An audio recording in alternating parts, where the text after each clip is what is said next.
لا إله إلا الله وأشهد أن محمدا عبده ورسوله يا أيها الذين آمنوا اتقوا الله حق تقاته ولا تموتن إلا وأنتم مسلمون يا أيها الناس اتقوا ربكم الذي خلقكم من نفس واحدة وخلق منها زوجها وبث منهما رجالا كثيرا ونساء واتقوا الله الذي تساءلون به والأرحام إن الله كان عليكم رقيبا يا أيها الذين آمنوا اتقوا الله وقولوا قولا سديدا يصلح لكم أعمالكم ويغفر لكم ذنوبكم ومن يطع الله ورسوله فقد فاز فوزا عظيما. أما بعد فإن خير الحديث كتاب الله وخير الهدي هدي محمد صلى الله عليه وسلم وشر الأمور محدثاتها وكل محدثة بدعة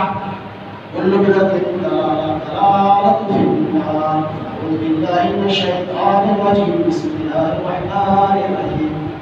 يا أيها الناس كلوا مما في الأرض حلالا طيبا ولا تتبعوا خطوات الشيطان إنه لكم عدو مبين. وقال النبي صلى الله عليه وسلم يأتي على الناس زمان لا يبالي المرء ما أخذ من الحلال من الحرام. رواه البخاري. اللهم رب زدني علما رب يسر ولا تعسر وتمم بالخير سبحانك لا علم لنا إلا ما علمتنا إنك أنت العليم الحكيم. معزز سامعین کرام و حاضرین جمعہ، اللہ کی بڑائی بزرگی عربی میں کر دی گئی ہے، اس کی ضرورت نہیں ہے. ڈائریکٹ میں موضوع پہ آتا ہوں. کسی بھی عبادت کی قبولیت کا دار و مدار تین چیزوں کے اوپر منحصر ہے. ان میں سے، ان تینوں میں سے اگر ایک نہ پایا جائے تو کتنا بہتر، کتنا اچھے، کتنا بڑھیا اعمال کیوں نہ ہو، بیکار، برباد، رائے گا ہو جاتا ہے. پہلی چیز کیا ہے؟ نیت اللہ کے لیے ہونا چاہیے. ہم جو کام کر رہے ہیں، نماز، روزہ، حج، زکات، جو بھی نیک کام کر، نیت درست ہونی چاہیے. دوسری چیز اللہ اس کے رسول کے بتائے ہوئے طریقے پر ہونا چاہیے. تیسری چیز جس عبادات کو ہم کر رہے ہیں اس میں حرام کی شرکت نہ ہو. یعنی کوئی بھی کی گئی عبادت جو حرام پر منحصر ہو، رائے کا برباد ہے. یہ تین چیزیں ضروری ہے. نیت درست ہونا چاہیے، اللہ اور اس کے رسول کے بتائے ہوئے ہونا چاہیے. تیسری چیز حلال طریقے سے ہونا چاہیے، حرام طریقے سے نہیں ہونا چاہیے. آج کی خطبہ جمعہ میں اسی آخری تیسرے نقطے پر کہ آپ کے سامنے قرآن و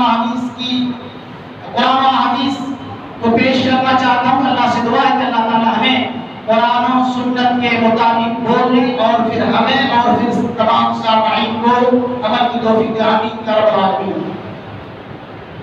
مصلیان کرام و سامعین اعظام، جس دور سے ہم اور آپ گزر رہے ہیں، وہ دور، وہ حالات ہم سے اور آپ سے مخفی نہیں، پوشیدہ نہیں، بلکہ بالکل ظاہر ہے. نبی کریم صلی اللہ علیہ وسلم کا وہ فرمان کو پیشن گوئی یاد کر لیجئے. نبی کریم صلی اللہ علیہ وسلم نے ارشاد فرمایا تھا، یاتی علی الناس زمان، لوگوں پر ایک ایسا وقت آ جائے گا، لوگوں پر ایک ایسا زمانہ آ جائے گا، یاتی علی الناس زمان لا یبالی المرء، آدمی کو پرواہ نہیں ہوگا، آدمی کو خیال نہیں ہوگا یہ مال حلال کا ہے یا یہ حرام کا ہے. اکثر لوگ، الحمدللہ بہت سارے ایسے لوگ ہیں جو ایک لقمہ حرام کا نہیں ڈالتے، لیکن اکثر، اقلیت کی بات نہیں کر رہے ہوں، اکثریت کی بات کر رہا ہوں، تمیز نہیں کرتے کہ یہ مال حلال کا ہے یا حرام کا ہے. تمیز کرنا چاہیے. ایک ہے حرام دیکھنا اور ایک ہے حرام سننا اور ایک ہے حرام کھانا. تینوں حرام ہے۔ مثال کے طور پر ہمارے اعضاء جسم کے جو اعضاء ہیں، جسمانی اعضاء ہیں، سر کی اہمیت اگر سر کٹ جائے تو اس کا مطلب یہ نہیں کہ پاؤں کی اہمیت نہیں ہے، ہر ایک اعضاء کی اہمیت ہے، لیکن سب سے اہم، سب سے بڑی اہمیت کس اعضاء کی ہے؟ سر کی ہے۔ اگر سر کٹ جائے تو انسان زندہ نہیں رہ سکتا۔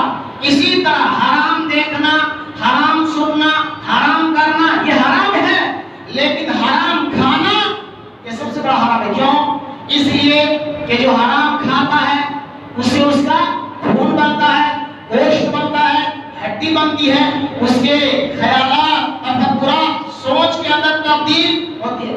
جو آدمی سب سے زیادہ حرام کھاتا ہے وہ بے حیا ہو جاتا ہے۔ آپ دیکھیں انگریزوں کو بے حیا کیوں؟ وہ سور کھاتا ہے، اور یہ خنزیر سور جانوروں میں سب سے بے حیا جانور ہے، اس لیے انگریز بے حیا ہوتا ہے، پردے کا کوئی نام نہیں ہوتا، کیونکہ حرام چیزوں میں سب سے خطرناک حرام چیز کو کھاتے ہیں۔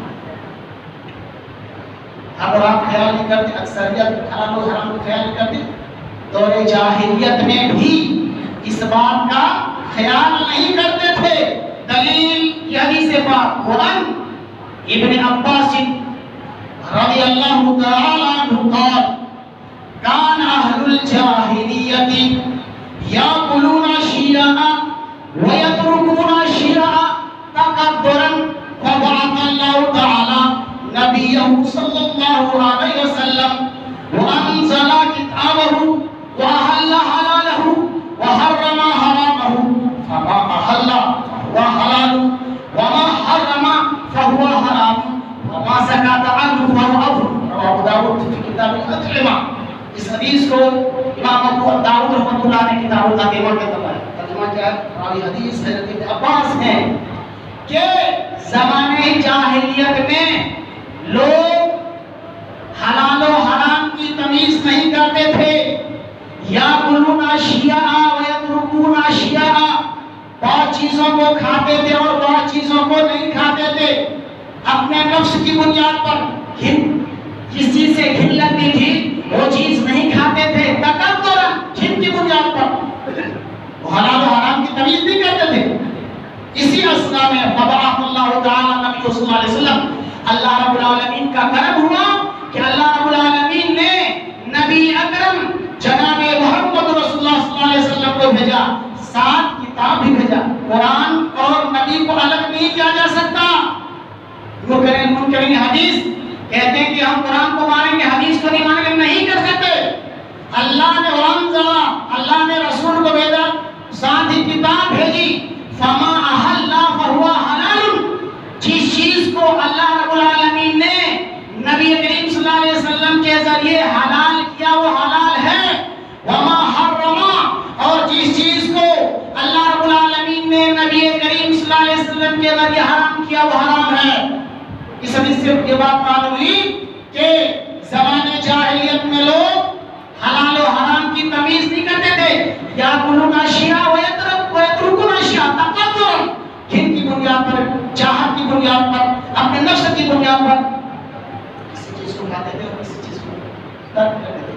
جو آدمی حرام کھاتا ہے، اقلیت کی بات نہیں کر رہا، اکثریت بات کر رہا۔ الحمدللہ بہت سارے لوگ ایسے ہیں کہ جو حرام نہیں کھاتے، حلال کھاتے ہیں، ایک لقمہ حرام نہیں ڈالتے، ایسے بھی اس دنیا میں موجود ہیں الحمدللہ۔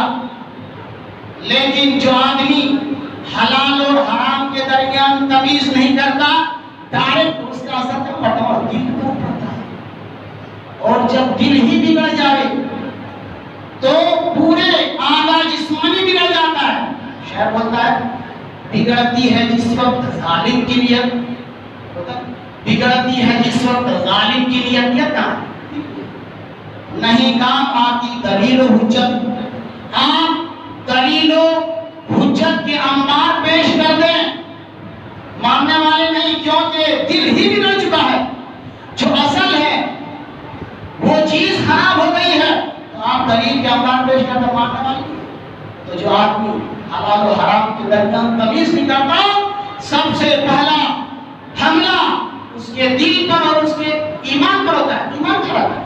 دل ہی میں رہتا ہے، نبی کریم صلی اللہ علیہ وسلم نے فرمایا کہ ایمان کا رہتا ہے یشیر الی صدری، التقوی ہونا، اور نبی کریم صلی اللہ علیہ وسلم نے اپنے سینے کی طرف اشارہ کیا. تو ایمان پر اور دل پر اثر پڑتا ہے. دلیل یعنی سے بات قرآن. نعمان بن بشیر رضی اللہ تعالی عنہ یقول سمعت رسول اللہ صلی اللہ علیہ وسلم یقول الحلال بین والحرام بین وبینہما مشبہات لا يعلمها كثير من الناس فمن اتقى المشبهات استبرأ لدينه وعرضه ومن وقع في الشبهات كراء يرى حول الحمى يوشك أن يواقعه ألا إن لكل ملك حما ألا إن حمى الله في أرضه محارمه ألا إن في الجسد مضغة إذا صلحت صلح الجسد كله وإذا فسدت فسد الجسد كله ألا وهي القلب. رواه البخاری فی کتاب الایمان. امام المحدثین نے اس حدیث کو ایمان میں لا کر یہ بتانا چاہتے ہیں کہ اگر آپ نے حلال و حرام کے درمیان تمیز نہیں کی تو ایمان میں کچھ گڑبڑی آ سکتی ہے. ایمان سے آپ ہاتھ دھو بیٹھ سکتے ہیں. اور نبی کریم صلی اللہ علیہ وسلم کی آخری بات وہی القلب، اور وہ دل ہے. یعنی ایمان اور دل پر اس کا اثر پڑتا ہے. ترجمہ سے یہ بات بالکل واضح ہو جائے گی. نعمان بن بشیر راوی حدیث ہے، وہ کہتے ہیں کہ نبی کریم صلی اللہ علیہ وسلم نے ارشاد فرمایا حلال بھی واضح اور حرام بھی واضح. ان دونوں کے مابین کچھ مشتبہ چیزیں ہیں. لا یعلمها، اس کو نہیں جانتے بہت سارے لوگ. کون جانتے؟ لا یعلمها کثیر من الناس، بہت سارے لوگ اس مشتبہ چیزوں کو نہیں جانتے. کون جانتا؟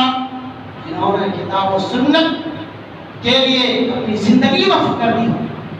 عالم جانتے ہیں، لہذا آپ عالم سے دور نہیں ہو سکتے. آپ عالم کی قدر کیجئے. اگر آپ عالم کی قدر نہیں کریں گے، اس کی عزت و احترام نہیں کریں گے تو یہ علم اٹھا لے گا. کیوں؟ اس لیے کہ علم اللہ کا نور ہے. بطور دلیل ایک شعر شکوت الى وقع سوء حفظی فارشدنی الى ترک المعاصی واخبرنی بان العلم نور ونور اللہ الذی یہدی للمعاصی. امام شافعی رحمۃ اللہ علیہ اپنے استاد محترم سے کہتے ہیں کہ استاد محترم، میں پڑھتا ہوں، پڑھنے کے بعد میرے دل و دماغ سے وہ چیز غائب ہو جاتی ہے، یعنی میں بھول جاتا ہوں.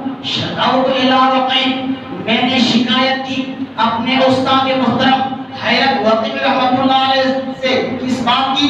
سوء حفظی، اپنے بھول جانے کے بارے میں کہ میں پڑھتا ہوں، یاد کرتا ہوں استاد محترم لیکن بھول جاتا ہوں. قربان چاہیے ایسے استاد کے اوپر. استاد محترم نے کہا فارشدنی الی ترک المعاصی، اے میرے بیٹے تم برائی کو چھوڑ دو. فارشدنی، رہنمائی کی، الی ترک المعاصی، اللہ کی نافرمانی کرنا چھوڑ دے. واخبرنی، اور مجھے خبر دیا، مجھے بتایا بان العلم نور، یہ علم اللہ کا نور ہے. ونور اللہ یہدی للمعاصی، اور اللہ رب العالمین اپنا نور کسی معصیت کے کرنے والوں کو، کسی نافرمان کو نہیں دیتا.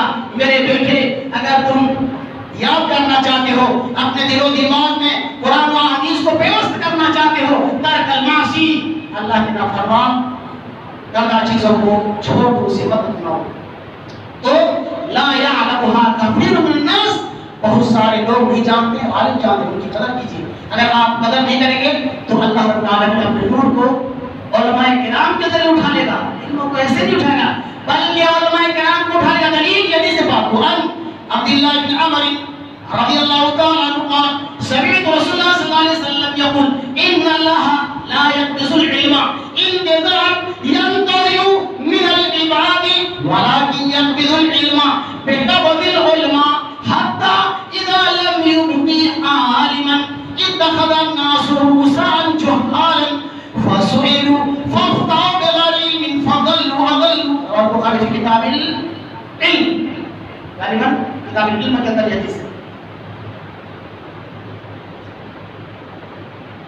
اللہ کے نبی صلی اللہ علیہ وسلم ارشاد فرماتے ہیں عمرو بن العاص ہیں کہتے ہیں کہ میں نے پیارے مصطفیٰ صلی اللہ علیہ وسلم کو فرماتے ہوئے سنا کہ علم کسی کے دل سے کھینچ کر نہیں نکالے گا. ان اللہ لا يقبض العلم انتظارا ينتظر ولكن يقبض العلم بقبض العلماء. بلکہ علم کو علماء کرام کے قبض کرنے سے اس کے اٹھائے جانے سے اللہ رب العالمین علم کو اٹھا لے گا. حتی اذا لم يبق عالما حقیقی معنی میں صحیح اور غلط کے درمیان تمیز کرنے والا کوئی عالم نہیں بچے گا. حتی اذا لم يبق عالما حقیقی معنوں میں کوئی عالم نہیں بچے گا جو غلط اور صحیح کے درمیان فرق کرتے ہوں. اتخذ الناس رؤوسا جهالا. لوگ کیا کریں گے؟ اپنا امام، اپنا قائد، اپنا رہنما کسی جاہل آدمی کو بنا لیں گے. اب روز مرہ میں سوالات تو پیدا ہوتے ہیں. اب امام صاحب کے پاس، حاکم وقت کے پاس لوگ سوال لے کر آئیں گے. اب اس کے پاس تو علم نہیں ہے. فافتاؤ جواب دیں گے. اور جواب دینے میں کوئی کمی مسئلہ میں فٹافٹ سوال پوچھے کسی سے، جواب دینے میں 1 سیکنڈ نہیں لگتا، جواب دیتا ہے. جی وہ دور ہے کہ نہیں؟ آپ کسی سے بھی سوال کیجئے، جانتا ہو نہ جانتا ہو، فوراً جواب دینے کے لیے تیار. نبی کریم صلی اللہ علیہ وسلم نے ارشاد فرمایا تھا اتخذ الناس رؤوسا جهالا. اس کو تفسیر کیسے کریں؟ جو سب سے بڑے جاہل ہوں گے اس کو اپنا قائد، اپنا امام، اپنا رہنما بنا لیں گے. اب مسئلے آئیں گے فافتاؤ، وہ فتوا دیں گے بغیر علم، بغیر علم کے. اب نقصان کیا گا؟ وضلوا واضلوا، خود بھی گمراہ ہوں گے اور دوسروں کو بھی گمراہ کر دیں گے. تو آپ عالم سے دور نہیں ہو سکتے. لہذا عالم کی قدر کرنی چاہیے ان عالموں کی جو حقیقی معنوں میں عالم ہیں، جو حقیقی معنوں میں صحیح اور غلط کے درمیان تمیز کرتے ہیں. تو نبی کریم صلی اللہ علیہ وسلم نے فرمایا کہ حلال بھی واضح، حرام بھی واضح، بات چیزیں مشتبہ ہیں، وہ عالم نہیں جانتے، بہت سارے لوگ نہیں جانتے، کچھ لوگ جانتے ہیں جنہوں نے کتاب و سنت یہ تدبر میں اپنی زندگی موجود کرتے ہیں.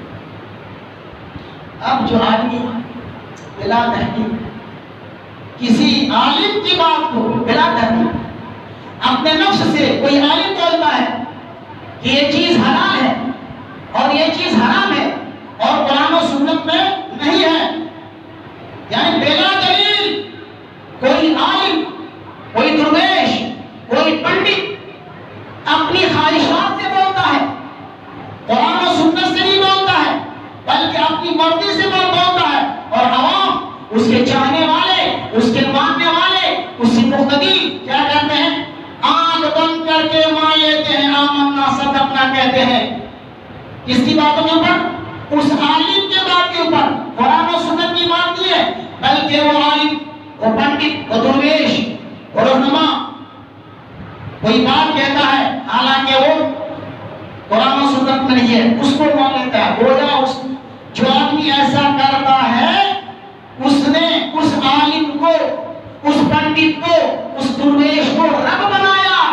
دلیل یہ حدیث پاک وعن عدی بن حاتم رضی اللہ تعالی عنہ قال اتیت النبی صلی اللہ علیہ وسلم وفي عنقي صليب من ذهب فقال يا عدي اطرح عنك هذا الوثن. وسمعته يقرأ في سورة براءة اتخذوا أحبارهم ورهبانهم أربابا من دون الله. قال أفإنهم لم يكونوا يعبدونهم ولكنهم كانوا إذا أهلوا لهم شيئا استهله وإذا حرموا شيئا حرموه. رواه ترمذی فی کتاب التفسیر. امام ترمذی رحمۃ اللہ علیہ نے اس حدیث کو کتاب التفسیر کیا کہتا ہے؟ ترجمہ کیا ہے؟ عدی بن حاتم عیسائی تھے، عیسائی تھے، نئے نئے ابھی مسلمان ہوئے تھے. عیسائی لوگ اپنے گلے میں صلیب لٹکائے ہوتے ہیں. آج مسلمان کیا کرتا ہے؟ اپنے گلے میں آگا باندھتا ہے، تاج باندھتا ہے. کیوں باندھتا ہے؟ کہ جب تک یہ تعویذ، یہ دھاگا، یہ صلیب لٹکی رہے گی کوئی مصیبت، کوئی پریشانی نہیں آئے گی. تعویذ، ڈورا، دھاگا اگر مصیبت اور بیماری کو ڈال تو یہ ڈاکٹر کیوں؟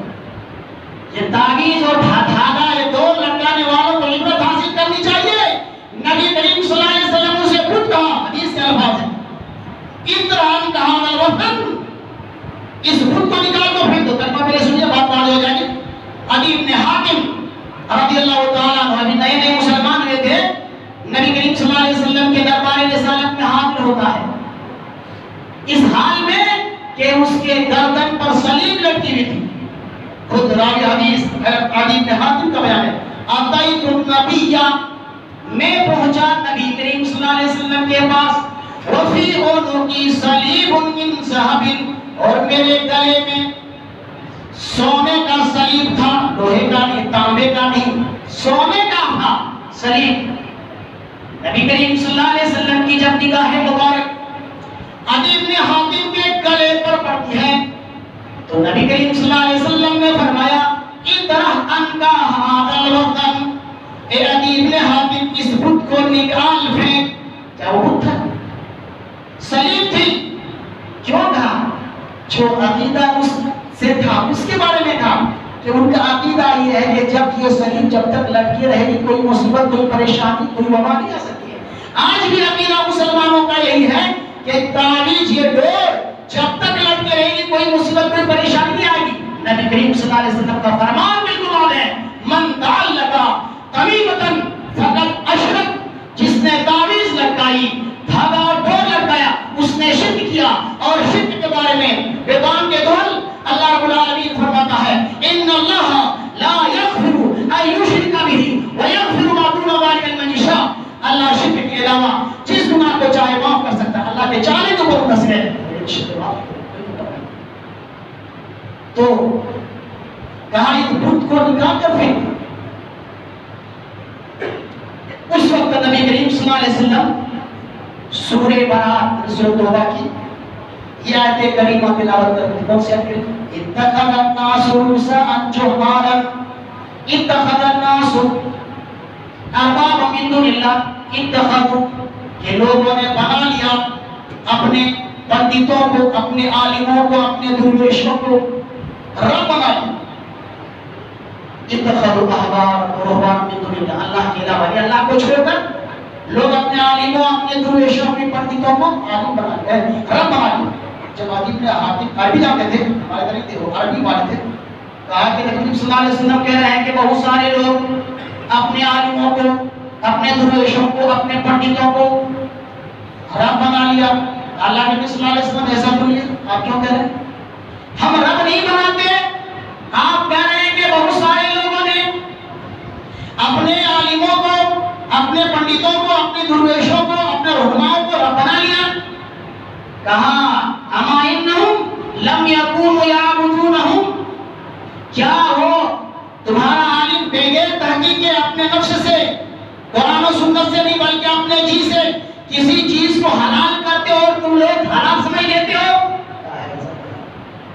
وَإِذَا حَرَّمُوا عَلَيْهِمْ شَيْءً حَرَّمُوهُ، وہ اپنے من سے، تمہارا پنڈت، تمہارا عالم قرآن و سنت سے نہیں بلکہ اپنے نفس سے کسی چیز کو حرام کرا دیتے، کیا تم حرام نہیں سمجھتے؟ ایسا تو ہے. کیا یہی رب بنانا ہے؟ کیا کہا؟ یہی رب بنانا ہے. جی اس حدیث سے یہ بات معلوم ہے کہ اگر کوئی آدمی بلا تحقیق کسی عالم، کسی درویش، کسی پنڈت کی باتوں کو مان لیتا ہے جو اس کا اپنے خود پیدا کرتا ہے تو گویا اس نے اس کو رب بنایا. آج ہم پریشان کیوں؟ وجہ کیا ہے؟ ایک حدیث سنا کے آپ سے پوچھتے ہیں، آج ہم پریشان کیوں؟ کیونکہ آج ہم نے اللہ رب العالمین کی جو حدیں ہیں حلال و حرام کو اس کو میں توڑا، اس لیے ہمارا پریشان. دلیل حدیث سے پڑھا، آج ہماری دماغ کو نہیں، ہماری عبادتیں قبول نہیں. آج پوری امت دعا کرے پروردگار کی مصیبت کی پریشانیاں ہم سے دور کر دے، لیکن آج نہیں سنتا ہے. کیوں؟ وجہ کیا؟ سبب کیا؟ حدیث کے لیے.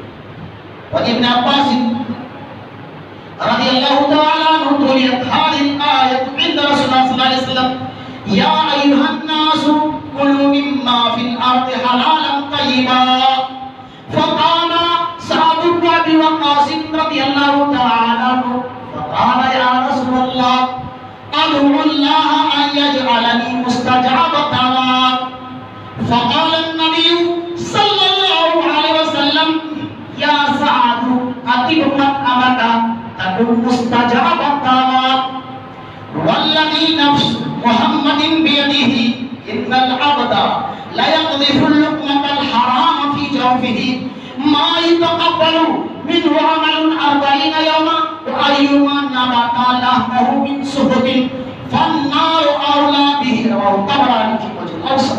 طبعا الحديث راوي الحديث ہے ابن عباس. وہ کہتے ہیں کہ نبی کریم صلی اللہ علیہ وسلم کے سامنے یہ آیت کریمہ پڑھی گئی. کون سی آیت کریمہ؟ تلیت هذه الآیت عند رسول اللہ صلی اللہ علیہ وسلم یا ایھا الناس اے لوگو کلو کھاؤ مما فی الارض حلالا طیبا جو پاک اور حلال چیز ہے ولا تتبعوا خطوات الشیطان اور شیطان کی اتباع نہ کرو انہ لکم عدو مبین اس لیے کہ وہ تمہارا کھلا ہوا دشمن ہے. دیکھ رہے ہیں کھلا ہوا بالکل اوپن ہے جسے آپ تو دیکھ رہے ہو کھلا ہوا دشمن. اس آیت کریمہ میں ایک عجیب و غریب بات ہے. وہ کیا ہے؟ مومنوں سے نہیں کہا یا ایھا الذین آمنوا نہیں کہا یا قل یا ایھا الکافرون نہیں کہا یا اہل الکتاب نہیں کہا بلکہ تمام لوگوں سے کہا. آج معلوم یہ ہوا کہ اگر کوئی بیمان آدمی ایمان والا کوئی کافر حلال کھاتا ہے اور رب سے دعا کرتا ہے تو رب اس کی دعا قبول کر لے گا. لیکن ایک مومن ہے مسلمان ہے اگر حرام کھاتا ہے رب سے دعا کرتا ہے تو ریجیکٹ کر دے گا اس کی دعا قبول نہیں کرے گا. یا ایھا الناس ہے یعنی پورے دنیا میں بسنے والے لوگوں سے خطاب کیا ہے کہ دنیا میں بسنے والے لوگوں تم حلال کھاؤ اگر تم اپنی دعاؤں کو قبول کروانا چاہتے ہو. فقام سعد بن ابی وقاص رضی اللہ تعالی عنہ یہ آیت کریمہ نبی کریم صلی اللہ علیہ وسلم کے پاس پڑھی گئی. صحابہ میں سے ایک صحابی سعد بن ابی وقاص اٹھ کر کھڑے ہو گئے. کہنے لگے کہ اللہ کے نبی صلی اللہ علیہ وسلم آپ میرے لیے پروردگار سے دعا کر دیجئے کہ میں مستجاب الدعوات بن جاؤں. فقال سعد بن ابی وقاص رضی اللہ تعالی عنہ یا رسول اللہ ادعونی مستجاب الدعوات. آپ اللہ سے دعا کرتے ہیں کہ میں مستجاب الدعوات بن جاؤں. نبی صلی اللہ علیہ وسلم نے کہا میں نبی لیکن نبی نہیں کر سکتا تجھے کچھ کرنا ہوگا. کیا کہا؟ تجھے کچھ کرنا ہوگا. ایسا صاحب نبی وقاص تم یہ چاہتے ہو کہ میری ہر دعا رب کی بارگاہ میں قبول ہو جائے کوئی دعا رب کی بارگاہ سے ریجیکٹ نہ ہو تو کہا اطیب امت آمدہ ایک کام کر لو اطیب امت آمدہ اپنا کھانا پاک کر لو تکن مستجاب الدعوات تم مستجاب الدعوات بن جاؤ گے. تمہاری ہر دعا اللہ کی بارگاہ میں قبول ہو جائے گی کوئی دعا ریجیکٹ نہیں ہوگی. کیا کرو؟